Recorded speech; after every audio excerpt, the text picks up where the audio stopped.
Ton. Itu setara dengan 100 gajah raksasa yang sedang melayang tepat di atas kepala Anda saat ini. Mungkin Anda bertanya, jika seberat itu, kenapa ia tidak jatuh menimpa kita? Dan bagaimana mungkin langit menahan beban raksasa ini agar tetap mengapung dengan gagahnya? Rahasianya ada pada desain atmosfer kita. Langit bukan ruang kosong, melainkan lautan udara yang padat. Awan tetap melayang karena ia tersebar dalam miliaran tetesan air mikroskopis yang ditopang oleh aliran udara hangat dari bawah. Keajaiban struktur ini ternyata sudah dijelaskan dalam surah An-Nur ayat 43. Tidakkah engkau melihat bahwa Allah mengarahkan awan, lalu mengumpulkannya, kemudian menjadikannya bertindih-tindih? Kata bertindih-tindih adalah kunci sains untuk awan cumulonimbus, awan vertikal yang menumpuk tinggi.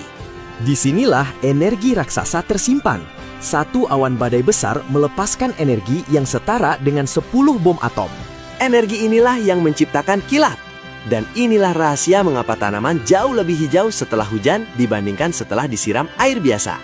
Saat kilat menyambar, panasnya memutus ikatan nitrogen di udara, melarutkannya ke dalam air dan mengirimkannya ke bumi sebagai pupuk alami. Lalu, bagaimana uap air itu bisa menyatu? Surah Al-Hijr ayat 22 memberikan petunjuk.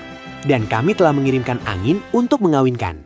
Jika pada tumbuhan angin membantu penyerbukan, dalam sains cuaca, angin juga mengawinkan uap air dengan partikel debu atau garam laut yang dibawa angin sebagai inti kondensasi. Tanpa perkawinan ini, uap air takkan pernah bisa menjadi tetesan hujan. Langit benar-benar sebuah pabrik raksasa yang sangat teliti.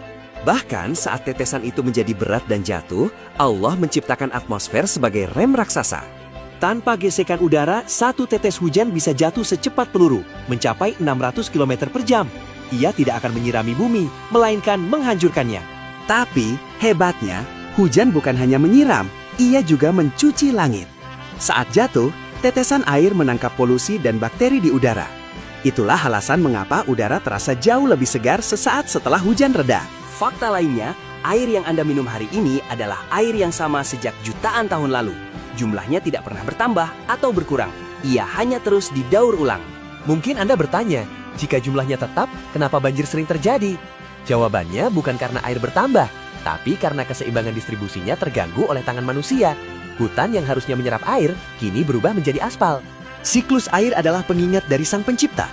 Jika setiap tetes air, setiap debu, dan awan seberat ratusan ton dijaganya dengan perhitungan sepresisi ini, mungkinkah Dia membiarkan hidup Anda tanpa arah? Masya Allah, mari kita jaga bumi ini, sebagaimana Ia menjaga kita.